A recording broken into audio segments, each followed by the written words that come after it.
بسم اللہ الرحمن الرحیم الحمد للہ رب العالمین والصلاة والسلام علی سید الانبیاء والمرسلین سیدنا و مولانا محمد وعلی آلہ وصحبہ اجمعین اما بعد فاعوذ باللہ من الشیطان الرجیم بسم اللہ الرحمن الرحیم وما ارسلناک الا رحمۃ للعالمین صدق اللہ العلی العظیم۔ محترم بزرگوں، عزیزوں اور بھائیوں، آج کا دن جمعیت علماء ہند کی طرف سے یوم رحمت کے طور پر منایا جا رہا ہے۔ اس کا پس منظر یہ ہے کہ ہمارے ملک میں کچھ بدبخت حضرت نبی کریم صلی اللہ تعالی علیہ وسلم کی شان اقدس میں گستاخیاں کرتے ہیں، اور ہر گستاخ پہلے کے مقابلے میں اور زیادہ بدتمیزی، بد کلامی اور گستاخی کے حدود کو پار کرنے کی کوشش کرتا ہے۔ مسلمان اس کے اوپر احتجاج بھی کرتے ہیں، ناراضگی کا اظہار کرتے ہیں، قانونی کارروائی کے مطالبے کرتے ہیں، لیکن اسی کے ساتھ ہماری ایک ذمہ داری اور بھی ہے کہ ہم نبی کریم صلی اللہ تعالی علیہ وسلم کی ذات ستودہ صفات کی خوبیوں کو، آپ کی شان کو زیادہ سے زیادہ بیان کریں۔ اللہ کے رسول صلی اللہ علیہ وسلم کی ذات اس کی محتاج نہیں ہے۔ آپ کی تعریف تو اللہ جل شانہ نے قرآن پاک کے اندر کی ہے۔ قرآن پاک کے متعدد آیات میں اللہ جل شانہ نے خود نبی کریم صلی اللہ علیہ وسلم کی شان کو بیان فرمایا ہے۔ لَقَدْ جَاءَكُمْ رَسُولٌ مِّنْ أَنفُسِكُمْ عَزِيزٌ عَلَيْهِ مَا عَنِتُّمْ حَرِيصٌ عَلَيْكُمْ بِالْمُؤْمِنِينَ رَءُوفٌ رَحِيمٌ، کہ تمہارے درمیان تمہاری ہی لوگوں میں سے ایک رسول آ چکا ہے، جن کی صفات یہ ہے عزیز علیہ ما عنتم حریص علیکم، جو چیز تمہارے لیے باعث تکلیف ہو، باعث مشقت ہو، باعث پریشانی ہو، وہ ان کو بہت گراں گزرتی ہے۔ حریص علیکم، تمہارا بہت زیادہ بھلا چاہنے والے ہیں، حرص کی حد تک تمہارے خیر خواہ ہیں۔ وبالمؤمنین رؤوف الرحیم، اور تمام ایمان والوں کے ساتھ بہت نرمی کرنے والے، بہت رحم فرمانے والے ہیں۔ اسی طرح جو آیت کریمہ وما ارسلناک الا رحمۃ للعالمین آپ کے سامنے پڑھی گئی، اس میں اللہ جل شانہ نے رسول پاک صلی اللہ علیہ وسلم کی ذات عالی کو پورے عالم کے لیے، اس تمام جہان کے لیے رحمت قرار دیا ہے۔ یہ خود اللہ جل شانہ کا ارشاد ہے۔ اللہ تعالیٰ کی یہ سنت ہے، اللہ کا یہ طریقہ ہے کہ اس نے اپنے نبی کی شان بیان کی ہے، ان کے اوصاف بیان کیے، اور جہاں تک تعلق ہے نبی کریم صلی اللہ علیہ وسلم کے اوپر اعتراض کرنے کا، آپ کی شان کو گھٹانے کی کوشش کا، یہ تو ابتدا سے سلسلہ چل رہا ہے۔ جب وحی الہی نازل ہوئی وَأَنذِرْ عَشِيرَتَكَ الْأَقْرَبِينَ، رسول اللہ صلی اللہ علیہ وسلم سے فرمایا گیا کہ آپ اپنے قریبی رشتہ داروں کو اللہ کا ڈر سنائیے۔ یہ بالکل ابتدائے نبوت کے کا واقعہ ہے۔ تو رسول اللہ صلی اللہ علیہ وسلم نے قریش کے لوگوں کو، بنی ہاشم کے لوگوں کو کوہ صفا کے دامن میں اکٹھا کیا، ان سے آپ نے کچھ گفتگو فرمائی، توحید کی دعوت دی۔ تو اس پر آپ کا سگا چچا ابو لہب بولا تبا لک سائر اليوم، لہٰذا جمع تھا نا، تمہارے لیے ہمیشہ ہمیش کی بربادی ہو، تباہی ہو، کیا اسی لیے ہم کو جمع کیا تھا؟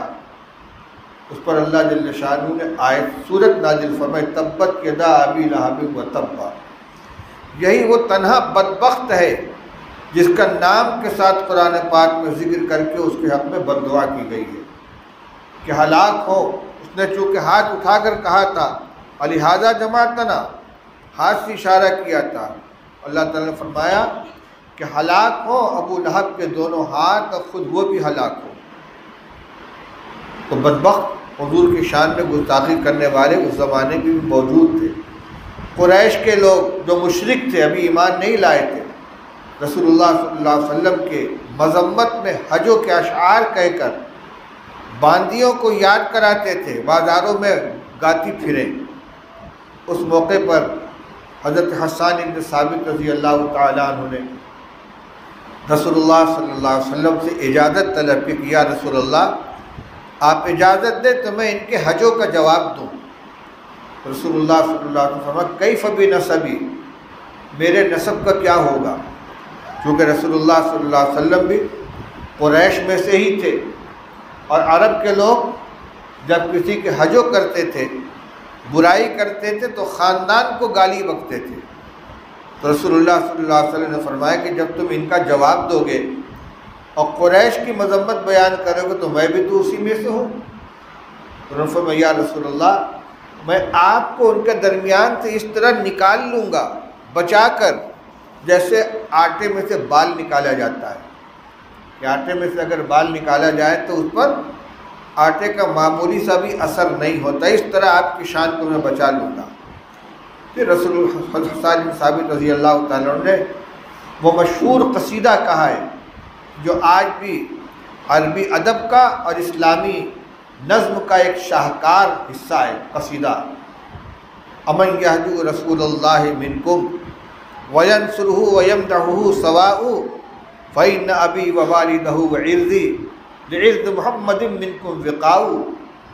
فرماتے ہیں قریش کو مخاطب کرتے ہوئے امن یہجو رسول اللہ منکم وینصرہ ویمدحہ سواء، اے قریش کے لوگوں تم میں جو لوگ اللہ کے نبی صلی اللہ علیہ وسلم کی تعریف کہ اللہ کے رسول صلی اللہ علیہ وسلم کی حجوں کرتے ہیں وہ، اور جو آپ کی تعریف کرتے ہیں، آپ کی مدح کرتے ہیں، آپ کی مدد کرتے ہیں، دونوں برابر ہو سکتے ہیں؟ دونوں برابر نہیں ہو سکتے۔ پھر فرماتے ہیں فإن أبي ووالده وعرضي لعرض محمد منكم وقاء، میری جان، میرے باپ اور میری آبرو اور عزت سب اللہ کے رسول صلی اللہ علیہ وسلم کو بچانے کے لیے، آپ کی حفاظت کے لیے قربان ہے۔ میری جان بھی قربان، میرے آبا و اجداد بھی قربان، میری عزت و آبرو بھی قربان، حضور صلی اللہ علیہ وسلم کی عزت اور ناموس کی حفاظت کرنے کے لیے میں سب قربان کرنے کے لیے تیار ہوں۔ بخاری شریف میں ایک روایت حضرت ابو ہریرہ رضی اللہ تعالیٰ عنہ راوی ہیں، فرماتے ہیں کہ تم میں کا ایک شخص جو شاعر ہے اور وہ لغو باتیں نہیں کرتا، یعنی حضرت عبداللہ ابن رواحہ رضی اللہ تعالیٰ، چونکہ شعراء بہت سے لا یعنی باتیں بھی کہتے ہیں، تو کہتے ہیں میں جس کا نام لے رہا ہوں وہ لغویات کے شاعر نہیں تھے، یہ غزوہ موتہ میں شہید ہو چکے تھے، اس لیے ان کی وفات کے بعد ابو ہریرہ رضی اللہ تعالیٰ عنہ کا تذکرہ کرتے ہیں، کہتے ہیں کہ وہ رسول اللہ صلی اللہ علیہ وسلم کے شان میں اس طرح گویا ہے، وہ کہتے ہیں کہ یبیت یجافی جنبہ عن فراشہ اذا استثقلت بالمشرکین المضاجع، یبیت یتلو کتاب اللہ اذا انشق معروف من الفجر ساطع۔ اللہ کے رسول صلی اللہ علیہ وسلم کی رات اس طرح گزرتی ہے کہ آپ کا پہلو بستر سے جدا رہتا ہے، اللہ کے حضور میں کھڑے ہو کر مسلسل قرآن پاک کی آیتوں کی تلاوت کرتے رہتے ہیں، جبکہ مشرکین کفار بوجھل بن کر اپنے بستروں پر پڑے رہتے ہیں۔ تو یہ صحابہ رضی اللہ تعالیٰ عنہ کا عمل تھا کہ رسول اللہ صلی اللہ علیہ وسلم کی منقبت، آپ کی تعریف اور آپ کی شان کو بیان کرنے کے لیے کبھی شعر میں کبھی نثر میں مجلس کے اندر بیٹھ کر اس کا تذکرہ کیا کرتے تھے آپس کے اندر۔ ہم آج ان بدتمیزوں گستاخوں کے جواب کے لیے ہماری بھی ذمہ داری بنتی ہے کہ نبی کریم صلی اللہ علیہ وسلم کی شان عالی کو اپنے درمیان بیان کریں، آپ کی صفات کو بیان کریں، آپ کی سیرت کو بیان کریں۔ قرآن پاک میں اللہ تعالیٰ نے ارشاد فرمایا ہے لقد کان لکم فی رسول اللہ اسوۃ حسنہ لمن کان یرجو اللہ والیوم الآخر وذکر اللہ کثیرا۔ فرمایا کہ یقیناً تمہارے لیے اللہ کے نبی صلی اللہ علیہ وسلم کی ذات میں اسوہ موجود ہے، نمونہ موجود ہے اس شخص کے لیے کہ جو اللہ پر ایمان رکھتا ہے اور آخرت کے دن کا یقین رکھتا ہے اور اللہ کا خوب ذکر کرتا ہے، اس کے لیے نبی کریم صلی اللہ علیہ وسلم کی ذات میں نمونہ موجود ہے۔ اسوہ یہ تأسی سے بنا ہے، تأسی کے معنی پیروی کرنا، نقل کرنا۔ اسوہ اس چیز کو کہا جاتا ہے کہ جس کو نمونہ بنا کر اس کی نقل کی جائے۔ تو نبی کریم صلی اللہ علیہ وسلم کی ذات عالی مکمل اسوہ بنا کر بھیجی گئی ہے، نمونہ بنا کر بھیجی گئی ہے۔ آدمی زندگی کے جس مرحلے میں بھی ہو، جون سا بھی کام کرنا چاہے، اس میں اللہ کے نبی صلی اللہ علیہ وسلم کی مبارک زندگی میں عملی نمونہ مل جائے گا، آپ کی ہدایات مل جائیں گی۔ آج ہماری ایک محرومی یہ بھی ہے کہ ہم دم بھرتے ہیں اللہ کے رسول صلی اللہ علیہ وسلم کے ساتھ محبت کا، عشق کا، فداکاری کا، لیکن آپ کا طریقہ اور آپ کی سنت اور آپ کا اسوہ ہماری زندگی سے نکلا ہوا ہے۔ یہ صرف زبانی دعویٰ ہے ہمارا محبت کا اور عقیدت کا، دعوے زوردار کرتے ہیں، لیکن جب عمل کا وقت آتا ہے تو ہم پیچھے ہٹ جاتے ہیں۔ جبکہ ضابطہ یہ بیان کیا گیا ہے تحصیل الہ وانت تظہر حبہ ھذا محال فی القیاس بدیع، کہ اللہ کی محبت کا دعویٰ کرتے ہو اور اس کی نافرمانی کرتے ہو، یہ تو عقل کے اعتبار سے بالکل محال ہے۔ لو کان حبک صادقا لاطعتہ ان المحب لمن یحب یطیع، اگر تمہاری محبت سچی ہوتی تو تم اطاعت کرتے، کیونکہ محبت کرنے والا اپنے محبوب کی بات کو مانتا ہے۔ اگر نبی کریم صلی اللہ علیہ وسلم کے ساتھ ہمیں محبت ہے واقعی اور یہ ہماری ایمان کا جز ہے، تو اپنی تمام چیزوں کے اندر ہمیں آپ صلی اللہ علیہ وسلم کے طریقے کو نمونہ بنا کر اس پر عمل کرنا چاہیے۔ سیرت صرف کتاب سے یا بیان سے زندہ نہیں رہے گی، بلکہ عملی زندگی میں جب سیرت آئے گی تو وہ زندہ رہے گی اور وہ دوسروں کے لیے نمونہ بنے گی۔ آج بھی غیر مسلم اقوام کتابوں کے ذریعے دین کو اور اسلام کو نہیں سمجھنا چاہتے، وہ مسلمانوں کی زندگی کو دیکھ کر سمجھنا چاہتے ہیں۔ کیا وجہ ہے کہ قرن اول میں صحابہ کرام رضی اللہ تعالیٰ عنہ کے قدم جدھر بڑھ گئے، جس علاقے میں پہنچ گئے، بستی کی بستی داخل اسلام ہو گئی، حلقہ بگوش اسلام ہو گئی۔ صحابہ کرام تو خیر بہت اونچے تھے، ہندوستان میں عام طور سے جو اسلام آیا ہے وہ بزرگان دین کے ذریعے سے آیا ہے، اللہ کے نیک بندوں کے ذریعے سے، تاجروں کے ذریعے آیا ہے۔ تاجر کشتیوں پر سوار ہو کر سمندر کے راستے سندھ کے ساحل پہ اترے ہیں اور انہوں نے تجارتیں کی ہیں۔ ان کی سچائی، ان کی امانت داری، ان کے وعدے پورا کرنے اور لوگوں کے ساتھ عدل و انصاف اور رحم دلی کے معاملات نے لوگوں کو گرویدہ بنا دیا کہ یہ کون سے لوگ ہیں، یہ کس مذہب کے ماننے والے ہیں، اور لوگ جوک در جوک حلقہ بگوش اسلام ہوتے گئے۔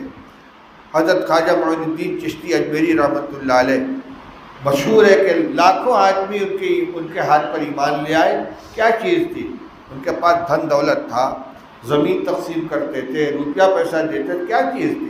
وہ ان کے اخلاق تھے، ان کے معاملات تھے، ان کا طریقہ زندگی تھا۔ آج ہم بھی دعوے کے اعتبار سے تو محبت کرنے والے ہیں، لیکن دیکھ لیں آج کل سیزن چل رہا ہے شادی بیاہ کا۔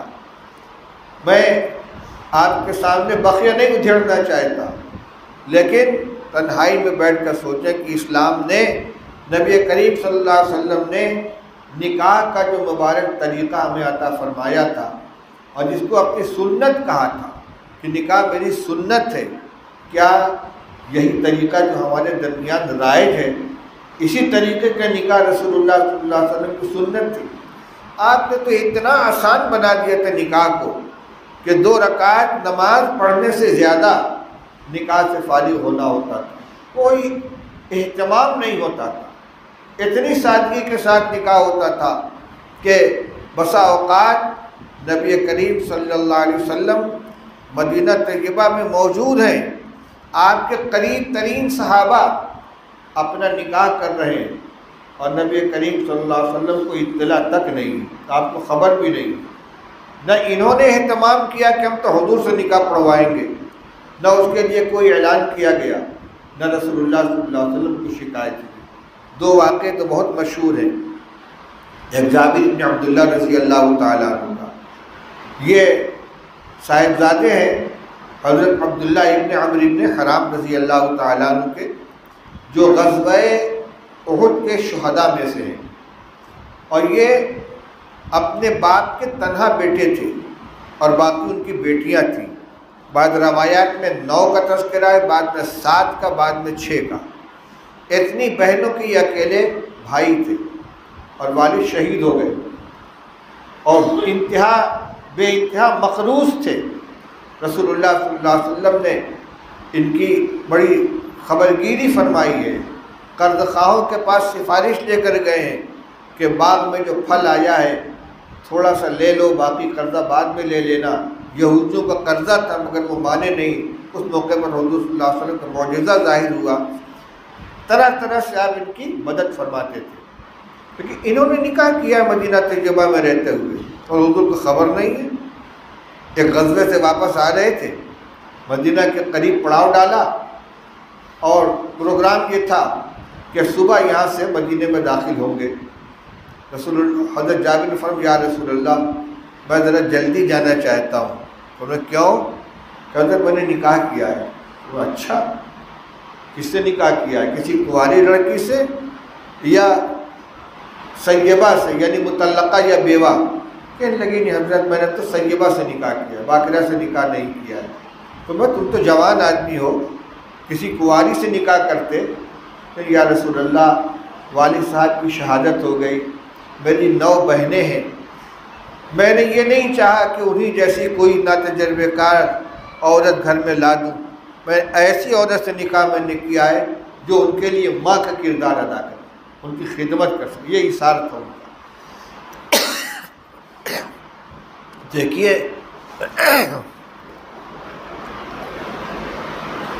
اتنے قریبی صحابی ہیں، حضور صلی اللہ علیہ وسلم ان کے سرپرست ہیں، ان کے معاملات کو دیکھنے والے ہیں، ان کی سرپرستی فرما رہے ہیں، لیکن انہوں نے نکاح کیا ہے، حضور کو اطلاع نہیں ہے۔ عبد الرحمن ابن عوف رضی اللہ تعالیٰ عشرہ مبشرہ میں سے ہیں، خوشحال صحابہ کرام میں سے۔ جب یہ ہجرت کر کے مدینہ آئے ہیں تو حضور صلی اللہ علیہ وسلم نے صحابہ کے درمیان مواخات کا رشتہ قائم فرمایا، یعنی ایک انصاری اور ایک مہاجر، ایک مدینہ والے ایک مکے والے، دونوں کو بھائی بھائی بنا دیا۔ بھائی یہ تمہارے بھائی ہیں، ان تمہارے ساتھ رہیں گے، ان کی خبر گیری کرنا۔ اس سلسلے میں عبد الرحمن ابن عوف رضی اللہ تعالیٰ عنہ کو، جو مہاجرین میں سے تھے، حضرت سعد ابن ربیع جو انصاری تھے ان کا بھائی بنا دیا گیا۔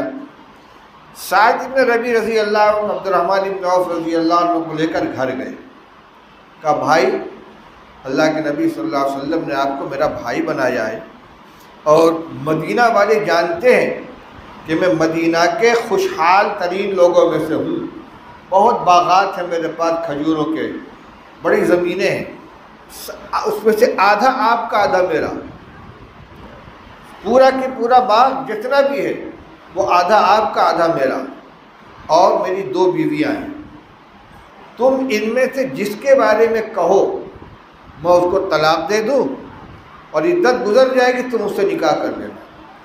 کوئی نمونہ پیش کر سکتا ہے اس طرح کی ایثار کا؟ تو کسی بیوی سے عاجز نہیں تھے، لیکن کہتے کہ حضور نے آپ کو میرا بھائی بنایا ہے تو میری جائیداد بھی سب کی سب آدھی آپ کی، اور یہ بیوی بھی میری، چونکہ وہ بیوی کو چھوڑ کر آئے تھے۔ ادھر سے یہ ایثار تھا، ادھر سے یہ استغنا۔ عبد الرحمن ابن عوف نے فرمایا کہ بھائی میں مکہ میں بھی تجارت کرتا تھا مجھے ضرورت نہیں، اللہ تمہارے مال میں اور تمہارے اہل و عیال میں برکت عطا فرمائے، سب زمین جائیداد تمہاری اپنی، میں نہیں لوں گا، مجھے تو مدینہ کے بازار کا پتہ بتا دو، میں کچھ خرید فروخت کر کے کچھ کمائی کر لوں گا، اور اللہ تمہارے اہل و عیال میں گھر والی بھی برکت عطا فرمائے، کسی کو طلاق دینے کی ضرورت نہیں۔ چنانچہ بازار کا پتہ معلوم کر لیا، بازار آئے گئے، چند روز میں کچھ کمائی کر لی۔ ایک دن حضور کی خدمت میں حاضر ہوئے تو کپڑے کے اوپر کچھ پیلا پیلا سا دھبا نظر آ رہا تھا۔ عرب کی عورتیں کسم میں یا زعفران میں اپنے کپڑے رنگتی تھیں، اور خاص طور سے شادی کے بعد رخصتی کے لیے جو کپڑا استعمال کیا جاتا تھا وہ اس رنگ کا رنگا ہوا ہوتا تھا۔ اس رنگ کا کچھ دھبا عبد الرحمن ابن عوف رضی اللہ عنہ کے کپڑے پر نظر پڑا۔ مہیم یا عبد الرحمن، کیا معاملہ ہے؟ تمہارے کپڑوں پر پیلا پیلا دھبا کیسا نظر آئے؟ یا رسول اللہ تزوجت، حضرت میں نے نکاح کیا ہے۔ کہ کس سے نکاح کیا ہے؟ کہ ایک انصاری خاتون سے۔ کہ مہر میں کیا دیا ہے؟ کہ 5 درہم کے برابر سونا دیا ہے، اور میں ولیمہ کرنا چاہے ایک بکری کے انہیں قربان کرنی پڑے۔ یہ نہیں فرمایا مجھے خبر بھی نہیں، تم نے نکاح پڑھوا لیا، شادی کر لی، مجھے پتہ بھی نہیں دیا۔ یہ عبد الرحمن ابن عوف عشرہ مبشرہ میں سے 10 نمایاں صحابہ کرام میں تھے جن کو حضور صلی اللہ علیہ وسلم نے ایک ساتھ جنت کی بشارت عطا فرمائی ہے۔ خلفاء راشدین جو 4 ہیں بالترتیب، ان کے بعد انہی حضرات کا درجہ ہے۔ یہ طریقہ رسول اللہ صلی اللہ علیہ وسلم نے دیا تھا، اتنا آسان کر دیا تھا۔ اور آج ہم نے کارڈ پر تو نکاح من سنتی چھاپتے ہیں، سنت رسول اللہ صلی اللہ علیہ وسلم کو طریقہ خود ساختہ، اس قدر اس کے اندر پابندیاں رسم و رواج لگا رکھے ہیں جھوٹی عزت اور ناموری کے لیے، کہ اس نے نکاح اور شادی کو بوجھ بنا دیا ہے، جس کے بڑے خراب نتائج آ رہے ہیں۔ آج کتنی بچیاں غیروں کے ساتھ جا رہی ہیں، جہاں اس کے اسباب میں ان کا دین سے ناواقف ہونا، عقیدے اور ایمان سے ناواقف ہونا، یا اس کی عظمت اور اہمیت کا ان کے دلوں میں نہ ہونا ہے، والدین کی تربیت کی کوتاہی ہے۔ وہیں ایک سبب یہ بھی ہے کہ ہم نے لڑکیوں کی شادی کے لیے جو پابندیاں لگا رکھی ہیں، اتنا جہیز ہونا چاہیے، جہیز تو خیر ہماری برادری میں الحمدللہ نہیں ہے، لیکن اتنا زیور ہو، اتنے جوڑے کپڑے ہوں، اور اتنی دعوت ہو، ناشتے کی دعوت میں یہ آئٹم ہو، اور شادی کے بعد کے نائٹ کی دعوت میں یہ آئٹم ہو۔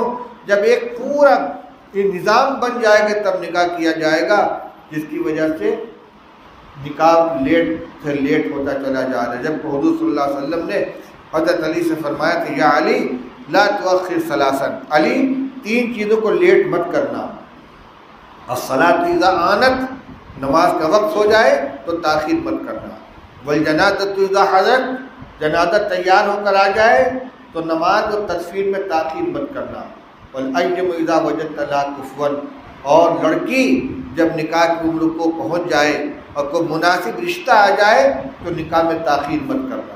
اس کی خلاف ورزی کر رہے ہیں، ٹالتے ہیں، لیٹ کرتے ہیں، اس کے جذبات دوسرے رخ پر چلے جاتے ہیں، پھر حادثات پیش آتے ہیں۔